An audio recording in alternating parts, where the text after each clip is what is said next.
Hi, everybody. My name's Eatock. I'm one of your colleagues in LHA 1041. Pleased to meet you and happy to share.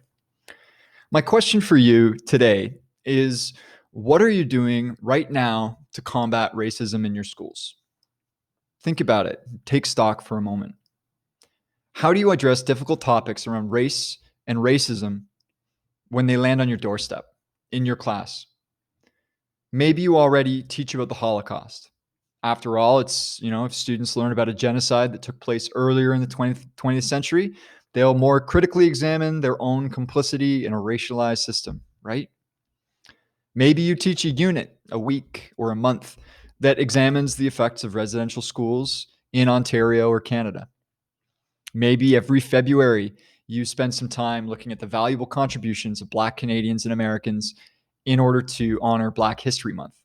Maybe you do all of those things. Maybe you do none of them. Maybe you go beyond that. Maybe you don't. But what are you doing right now to combat the racism that exists in your school? It's there, either overtly or covertly, through actions or subconscious biases, demonstrated with words or through micro assaults, insults, or invalidations. Do you deal with those instances actively or passively? Do you shy away from those conversations? And if you do, why? Maybe you don't like confrontation. Maybe you don't think you're an expert. Or maybe you don't want to make waves with students, their parents, with your colleagues, or your bosses. Unfortunately, that does very little to improve the lives of your students who face racism in the classroom, the hallways, the field, the cafeteria.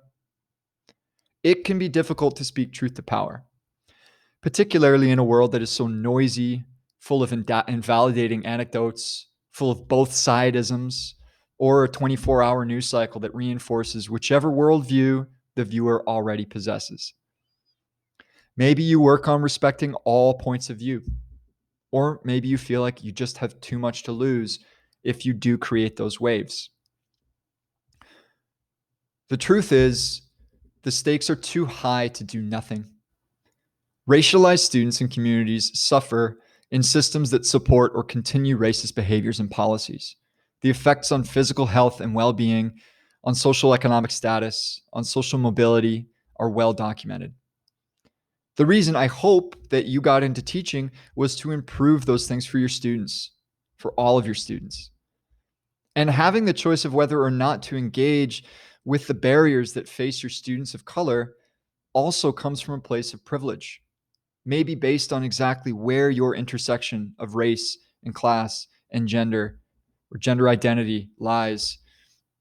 You may have a choice whether to engage or whether or not to. You might be able to be passive, but your students cannot afford you to. We know that high achievement in schools leads to better social mobility and higher socioeconomic status. And we know that those things, by and large, lead to longer and healthier lives.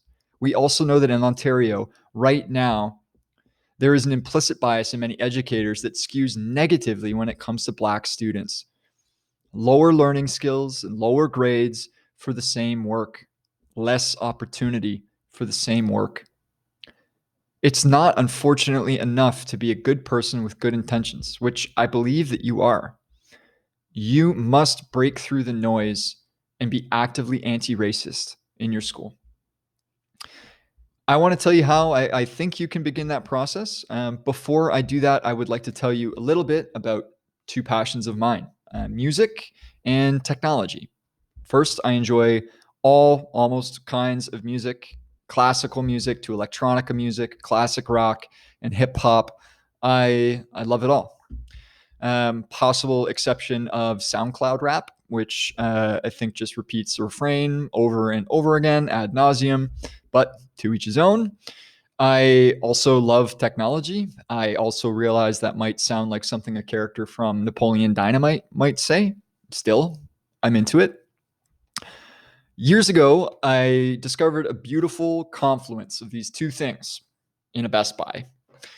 While shopping for something I probably didn't need, I tried on a pair of Bose noise-canceling headphones. This speech is not meant to be a advertisement for Bose. I'm very much brand agnostic. But it really is an incredible technology. If you've tried on a pair of noise canceling headphones, you know. If you haven't, you should. It's uncanny. In a crowded environment, full of noise, full of people, like say the Best Buy at Bay and Dundas in Toronto, you can slip on a pair of these and completely lose yourself. You can't hear anything except whichever sound or song or podcast or playlist you want to hear. There's no sound, no noise. After I tried it on, I had to go home and learn how this technology worked. And yeah, this is just a metaphor, so hang tight, it's coming. The technology is called active noise cancellation, and it works because the headphones have a little microphone built into the headset. That microphone listens to the noise surrounding you and it identifies it as a sound wave. I've drawn an example here, which I'll show you.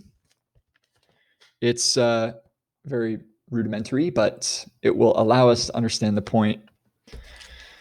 Now, or next, here's where the active part of the active noise cancellation comes into the tech. The headphones play a sound wave that is the opposite to that. And I'll draw that too. Here we go. So we got our pink, which is the noise around you, and the green, which is the opposite, which is the sound wave that the headphones would play. By identifying the frequency of the external noise and then playing the opposite, that annoying sound, the hustle and bustle of the crowd, the person talking next to you, is completely eliminated for the listener. Counterintuitively, that balance is achieved through more noise, not less. It's just that the new sound that's introduced combats that external noise. It's the opposite. It cancels it out. By now, you might have uncovered the mystery of my metaphor. It's only by making our own voices heard as anti-racist educators that we can combat the noisy racist undertones in our schools. It's an active process. So how? I would call on you to do 3 things. Number 1, educate yourself. Recognize the signs and symbols of racism and discrimination at your school and in your classroom. Take a look at your own internal biases and complicity within the current system as it exists. How comfortable or uncomfortable are you with this work? Why is that? In other words, turn on the microphone in your headset. Number 2, don't go it alone. There are others in your building or in your district who want to take an active stance. Find them and work together. Set up a professional learning community. Unpack your approaches with each other. Talk about how that conversation went. Start an anti-racism book club. Then take that work and take that reflection into your school and into your classroom. 3, challenge racism. Challenge it in yourself, in your reflections about your worldviews and your subconscious biases. Challenge it in your students, in class discussions, and in the cafeteria. Challenge it in your colleagues and your bosses in the break rooms and in the hallways of your school. Add your voice in opposite frequency to the racist noise. Don't be afraid to rock the boat. The point is to rock the boat. Thank you very much for listening.